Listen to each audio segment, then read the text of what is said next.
Okay hello students, आज हम discuss करेंगे जो क्लास 10th का लाइट चैप्टर है रिफ्लेक्शन एंड रिफ्रैक्शन। उसमें जो मिरर्स होते हैं, ठीक है, सुना होगा concave mirror, convex mirror, plane mirror, उन सब के बारे में डिस्कस करेंगे। तो सबसे पहले तो कोई मिरर होता क्या है। अगर एक कोई इमेजिन करो एक हॉलो ट्रांसपेरेंट स्फेयर, ठीक है, अगर उसको हम लोग कट कर दें, जैसे नींबू होता है, अगर नींबू को हम लोग साइड से कट करें तो कैसा स्लाइस मिलेगा तुम्हें, ठीक है। जो साइड से कट करने शेप दिखेगा उस लेमन का, वो शेप कुछ ऐसा होगा, ठीक है, ये साइड से कट करने पे।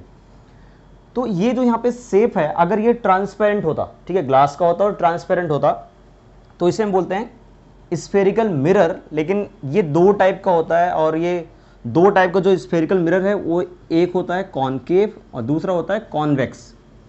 तो कब इसे हम कॉनकेव बोलेंगे और कब बोलेंगे कॉन्वेक्स।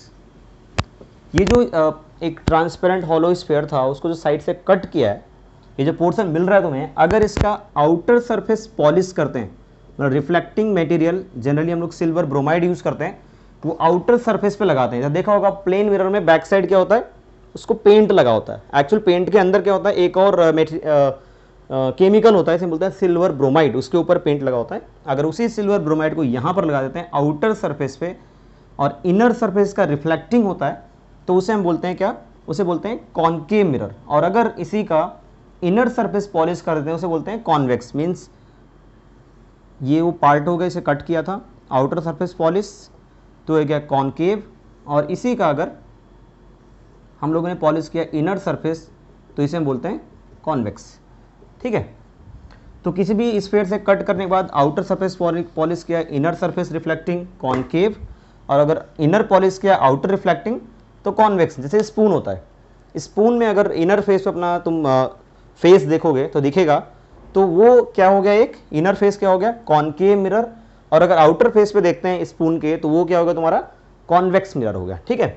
अब इसको जो ये कॉनकेव मिरर है, इसको किसी ना किसी स्फीयर से कट किया, जिसमें बताया कि हॉलो स्फीयर से कट किया था। तो इसको जिस भी हॉलो स्फीयर से कट किया है, अगर यहाँ पे ऐसे डॉटेड लाइन के हेल्प से उस स्फीयर को कंप्लीट कर दें, तो ये जो पोर्शन जो कट किया था, इसका जो सेंटर पॉइंट होता है, इस सेंटर पॉइंट को हम लोग बोलते हैं पोल, और इसको हम लोग पी से रिप्रेजेंट करते हैं। तो पी यहाँ पर क्या है, पी है पोल। तो what is pole, pole is centre point of the spherical mirror, ठीक है। कॉनकेव का हो गया, ऐसे ही कॉन्वेक्स में भी अगर इसको हम लोग कंप्लीट स्फेयर में कन्वर्ट करें, तो इसका जो हमारा सेंटर पार्ट होगा, जो पोर्शन कट किया हुआ है, इसके सेंटर पॉइंट को हम लोग क्या बोलेंगे, पोल बोलेंगे, ठीक है। उसके बाद में जिस स्फीयर से कट किया है इसको, उसका कहीं ना कहीं क्या रहा होगा, सेंटर पॉइंट रहा होगा कहीं ना कहीं। इसको सी से रिप्रेजेंट करते हैं, और इस सी पॉइंट को बोलते हैं हम लोग centre of curvature. C point को बोलते हैं centre of curvature. Same type से इसमें भी होगा सेंटर पॉइंट, इसको बोलते हैं सेंटर ऑफ कर्वेचर। तो पोल को डिफाइन कैसे करेंगे कि it is the centre point of the spherical mirror, ठीक है। सेंटर ऑफ कर्वेचर को डिफाइन करेंगे कैसे, कि it is the centre point of that sphere from which this spherical mirror is taken, ठीक है। It is the centre point of that sphere from which this spherical mirror is taken. और किसी भी sphere में centre से लेकर किसी भी एक पॉइंट तक, जो पॉइंट उस स्फीयर के सरफेस पे हो, उनको ज्वाइन करते हैं, तो ये लेंथ किसकी इक्वल आता है, इस लेंथ को हम लोग बोलते हैं रेडियस। तो इस स्फेरिकल मिरर में जो P2C जो लेंथ होगा, P2C जो लेंथ होता है, इसे हम बोलते हैं रेडियस ऑफ कर्वेचर। ये होगा रेडियस ऑफ कर्वेचर, ठीक है। सिंपल सी बात है, जो स्फेयर का सेंटर पॉइंट होता है सेंटर ऑफ कर्वेचर, और जो रेडियस होगा वो इस स्फेरिकल मिरर का क्या हो जाएगा, radius of curvature. Same type से यहाँ पर भी होगा, जो P2C डिस्टेंस होगा ये हो जाएगा रेडियस ऑफ कर्वेचर। अब इन P और C पॉइंट का जो बिल्कुल जो मिड पॉइंट होगा, इस मिड पॉइंट को बोलते हैं प्रिंसिपल फोकस, जिसको F से रिप्रेजेंट करेंगे, और इसे बोलते हैं प्रिंसिपल फोकस। स्पेलिंग ध्यान रखना, PAL है। जहाँ पे हम लॉजिक या कॉन्सेप्ट की बात करते हैं वहाँ पर PLE आता है, और जहाँ पे मेन या हेड की बात करते हैं वहाँ पर PAL आता है। जैसे हमारे स्कूल के हेड कौन होते हैं, प्रिंसिपल, तो वहाँ पे PAL आता है उनकी स्पेलिंग में। लेकिन किसी लॉजिक, किसी लॉ की बात करेंगे तो वहाँ पे PLE। तो स्पेलिंग का ध्यान रखना, बहुत लोग यहाँ पे मिस्टेक करते हैं, ठीक है। तो फोकस पॉइंट क्या है, इसका जो सेंटर पॉइंट होगा उसे हम बोलेंगे प्रिंसिपल फोकस, ठीक है। ऐसे यहाँ पर भी आएगा प्रिंसिपल फोकस, सॉरी इसको एफ से रिप्रेजेंट करते हैं। और यहाँ पर ये जो लाइन, एक लाइन अगर हम पास करें, जो पोल पॉइंट है और जो सेंटर ऑफ कर्वेचर पॉइंट है, यहाँ से अगर एक लाइन पास करें तो इस लाइन को हम लोग बोलते हैं प्रिंसिपल एक्सिस। तो ये जो लाइन जा रही है, इस लाइन को अगर एक्स वाई मान लें तो एक्स वाई लाइन को हम लोग क्या बोलते हैं, प्रिंसिपल एक्सिस, प्रिंसिपल एक्सिस, ठीक है। तो यहाँ पर क्या क्या टर्म है इस मिरर से related, centre point of this spherical mirror is pole, center of the sphere from which this sphere is taken is center of curvature, and radius of this sphere is radius of curvature, and the midpoint of this radius is called principal focus, and line passing through pole and center of curvature is called principal axis। यहाँ पर भी ऐसे same, जो line पास होगी पोल और centre of curvature से, इसे हम बोलते हैं प्रिंसिपल एक्सिस, ठीक है। अब देखते हैं कुछ रूल्स, मतलब कि कैसे लाइट यहाँ पे आती है, कैसे रिफ्लेक्ट होती है, क्या चीज़ें होती हैं इसमें, वो सारी चीज़ें इसमें देखेंगे हम लोग। तो दो टाइप के मिरर हमारे पास, कॉनकेव और कॉन्वेक्स।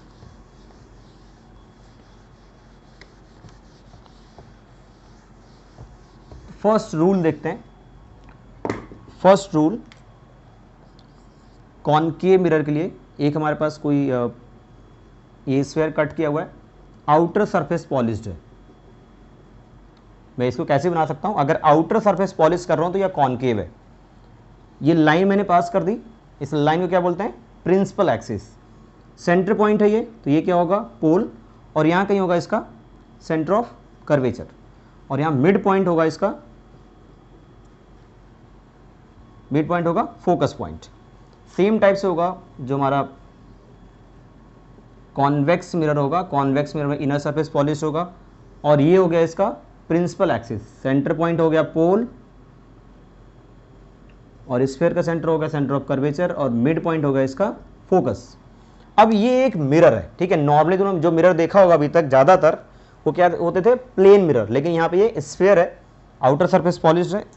इस पर अगर एक कोई लाइट रे आ रहा है, कहीं से आ सकता है लाइट रे, ये लाइट रे आया और इस मिरर पे इंसिडेंट हुआ, फिर मिरर पे स्ट्राइक करने के बाद लाइट रेज क्या होती हैं, रिफ्लेक्ट होती हैं। तो रिफ्लेक्ट होगा, आफ्टर रिफ्लेक्शन ये लाइट रे पास हो रहा है कौन से पॉइंट से, फोकस पॉइंट से।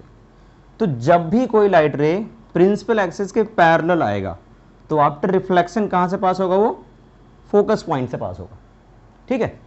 सेकेंड इसमें देखते हैं जो हमारा कॉन्वेक्स मिरर है। कॉन्वेक्स मिरर में भी देखो लाइट रे इस साइड लाने का कोई मतलब नहीं है, क्योंकि इस साइड ये पॉलिश्ड है। अब तुम सोचो अगर अपना फेस देखना चाहो प्लेन मिरर में, उस साइड जिस साइड पेंट लगा हुआ, क्या देख सकते हो, नहीं। ऐसे यहाँ पर है, इस साइड लाइट रे आने का कोई मतलब नहीं है, तो लाइट रे इस साइड ही आ सकती है यहाँ पर। तो यहाँ पे अगर लाइट रे कोई आई parallel to principal axis after reflection, और रिफ्लेक्शन जब इसका होगा तो बैक साइड जा नहीं सकता ये लाइट रे, क्योंकि इस साइड तो पेंट है।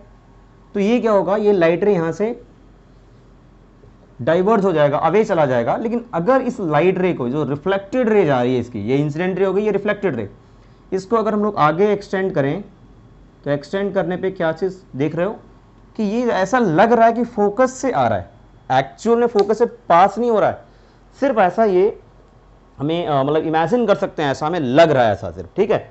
तो यहाँ पर भी क्या हुआ, जब भी लाइट रे आया पैरेलल टू प्रिंसिपल एक्सिस, किसके अलोंग जा रहा है, ये फोकस पॉइंट के अलोंग जा रहा है।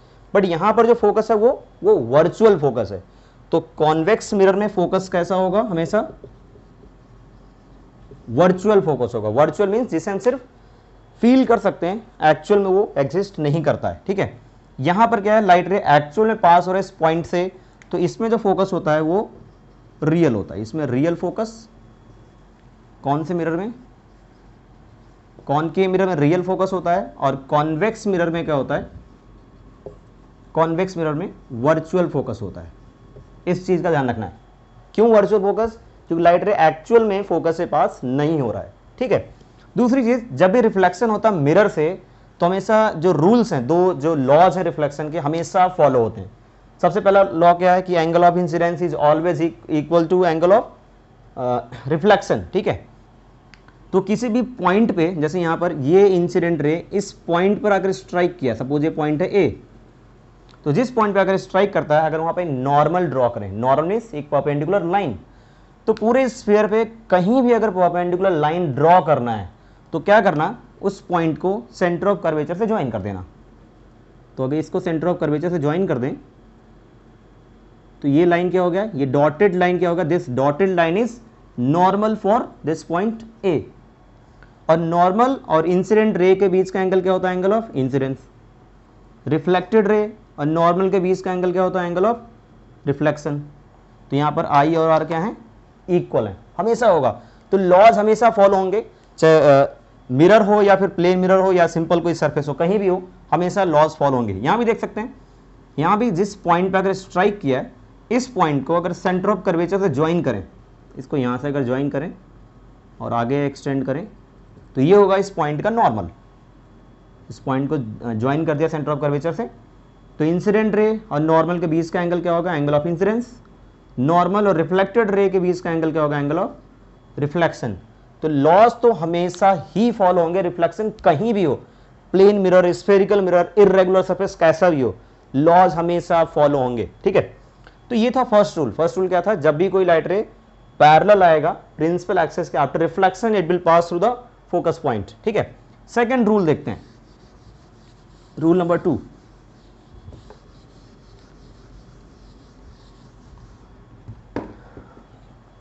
सेकेंड रूल है कि अगर कोई हमारे पास स्फेरिकल मिरर है,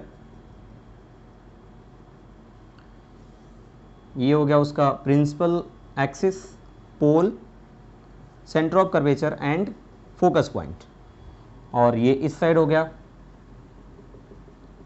convex mirror, principal axis, pole, centre of curvature and focus point. अगर कोई लाइट रे फोकस पॉइंट से आ रहा है, फोकस पॉइंट से पास होते हुए आ रहा है और स्ट्राइक कर रहा है मिरर पे, तो इंसिडेंट रे कहां से आ रहा है, फोकस पॉइंट से। आफ्टर रिफ्लेक्शन ये प्रिंसिपल एक्सिस के पैरेलल हो जाएगा। ये जो इसकी रिफ्लेक्टेड रे है ये कैसी हो जाएगी, प्रिंसिपल एक्सिस के पैरेलल आफ्टर रिफ्लेक्शन। तो जब भी कोई लाइट रे फोकस से पास होते हुए आएगा, मिरर पे स्ट्राइक करेगा, तो आफ्टर रिफ्लेक्शन ये पैरेलल हो जाएगा प्रिंसिपल एक्सिस के। ठीक है, यहां पर भी ऐसे होगा, इफ लाइट रे is coming along this focus point, then after reflection it will become parallel to the principal axis। ठीक है, जब भी कोई लाइट रे फोकस के along आएगा तो आफ्टर रिफ्लेक्शन क्या हो जाएगा, मिरर से ये पैरेलल हो जाएगा। मतलब जो रूल 1 था उसका जस्ट अपोजिट है, वहां पे पैरेलल आया था, फोकस से पास हुआ था, यहाँ पर फोकस के along आ रहा है और पैरेलल हो रहा है। यहाँ भी रूल्स फॉलो होंगे, जो I = R था वो फॉलो होगा। मैंने लास्ट उसमें बताया कि किसी भी पॉइंट पे स्फेरिकल मिरर के तुम्हें अगर नॉर्मल ड्रॉ करना है तो क्या करोगे, उस पॉइंट को ज्वाइन करोगे सेंटर ऑफ कर्वेचर से। अब इस पॉइंट पे लाइट रे अगर स्ट्राइक किया है, इंसिडेंट रे, इस पॉइंट पे नॉर्मल ड्रॉ करना है तो क्या करोगे, उसके लिए इस पॉइंट को सेंटर ऑफ कर्वेचर से ज्वाइन कर दो। अगर सेंटर ऑफ कर्वेचर से ज्वाइन करेंगे तो ये डॉटेड लाइन क्या हो जाएगा, इस पॉइंट के लिए नॉर्मल। फिर से यहाँ पे इंसिडेंट रे और इसके बीच का एंगल क्या हो गया, आई, और रिफ्लेक्टेड रे और नॉर्मल के बीच का एंगल क्या हो जाएगा, आर। दोनों क्या होंगे, इक्वल होंगे। सेम टाइप से वहाँ भी फॉलो होगा, तो रूल्स तो हमेशा ही फॉलो होंगे। थर्ड रूल देखते हैं, टोटल 4 रूल्स हैं। ठीक है, थर्ड रूल, अगर हमारे पास एक इस कॉनकेव मिरर है, principal axis, pole, centre of curvature and focus. यहाँ पे देखते हैं अगर कोई लाइट रे पास होके आ रहा है सेंटर ऑफ कर्वेचर से और ये स्ट्राइक कर रहा है मिरर पे, तो स्ट्राइक करने के बाद क्या होगा, सेम पाथ पे ये वापस चला जाएगा। मतलब इंसिडेंट रे और रिफ्लेक्टेड रे दोनों का लाइन, दोनों का पाथ क्या होगा, सेम। यहाँ पर अगर देखें तो एंगल ऑफ इंसिडेंस कितना है, इस पॉइंट पे अगर किसी को नॉर्मल ड्रॉ करना तो क्या करेगा, वो नॉर्मल ड्रॉ करने मैंने क्या बताया था रूल, उस पॉइंट को ज्वाइन करना होगा सेंटर ऑफ कर्वेचर पे, तो ये इसी पे ही पास हो जाएगा, इसी लाइन पे ही। तो यहाँ पर एंगल ऑफ इंसिडेंस और एंगल ऑफ रिफ्लेक्शन दोनों कितने हो जाएंगे, एंगल I = एंगल R = कितना होगा, इस केस में 0 डिग्री होगा। ठीक है, तो जब भी कोई light ray centre of curvature के लॉन्ग आएगा तो आफ्टर रिफ्लेक्शन क्या हो जाएगा, सेम पाथ पे बाउंस बैक हो जाएगा। सेम होगा कॉन्वेक्स मिरर में, principal axis, pole, centre of curvature and focus point. अगर कोई लाइट रे तुम्हें लग रहा है यहाँ पर ये सेंटर ऑफ कर्वेचर के अलोंग आ रहा है, light rays coming along center of curvature, then after reflection it will bounce back on same path। ठीक है, सेम पाथ पे क्या होगा, ये वापस चला जाएगा, इस पॉइंट के बाद वापस चला जाएगा पीछे। तो डॉटेड लाइन जा रही मीन्स इमेजिन कर रहे हैं सिर्फ। ये है थर्ड रूल। लास्ट रूल देखते हैं, fourth rule.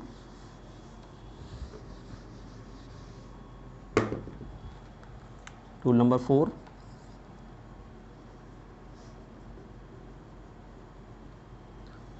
Principal axis, pole, centre of curvature and focus. अगर यहाँ पर कोई लाइट रे आकर इंसिडेंट करता है, इंसिडेंट होता है पोल पर आकर स्ट्राइक किया, ठीक है, तो क्या यहाँ बता सकते हो एंगल ऑफ इंसिडेंस कितना है? फिर से इस पॉइंट पर अगर स्ट्राइक किया है तो नॉर्मल ड्रॉ करते हैं, तो इस पॉइंट को ज्वाइन करते हैं सेंटर ऑफ कर्वेचर से। तो ये जो प्रिंसिपल एक्सिस है यही क्या हो जाएगा यहाँ पर, नॉर्मल। तो नॉर्मल और इंसिडेंट रे इसके बीच का एंगल क्या होगा, एंगल ऑफ इंसिडेंस। तो एंगल ऑफ रिफ्लेक्शन भी क्या बनेगा, सेम। तो रिफ्लेक्टेड रे कुछ इस साइड जाएगी ऐसा, एंगल आई और एंगल आर दोनों क्या होगा, इक्वल। ठीक है, तो यहाँ पर जब भी इंसिडेंट रे आकर स्ट्राइक करता है पोल पर, तो जितना एंगल बनाता है प्रिंसिपल एक्सिस के साथ इंसिडेंट रे, उतना ही एंगल रिफ्लेक्टेड रे बनाता है किसके साथ, प्रिंसिपल एक्सिस के साथ। सेम टाइप से होगा कॉन्वेक्स मिरर में,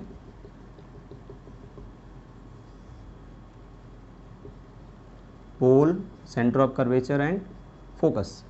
यहां भी अगर कोई लाइट रे अगर स्ट्राइक करता है पोल पर तो ये हो जाएगा angle of incidence, same angle बनेगा एंगल ऑफ रिफ्लेक्शन, और रिफ्लेक्टेड रे इस डायरेक्शन में जाएगी। तो ये 4 रूल्स हैं और बेसिक टर्म मैंने बता दिए सारे। नेक्स्ट क्लास में डिस्कस करेंगे images found by concave mirror and convex mirror. ठीक है, तो अच्छे से इसको रिवाइज कर लें, और एक मैंने काहूत पे क्विज भी क्रिएट कर रखा है, उसको आप लोग प्रैक्टिस कर सकते हैं इसके लिए। ठीक है।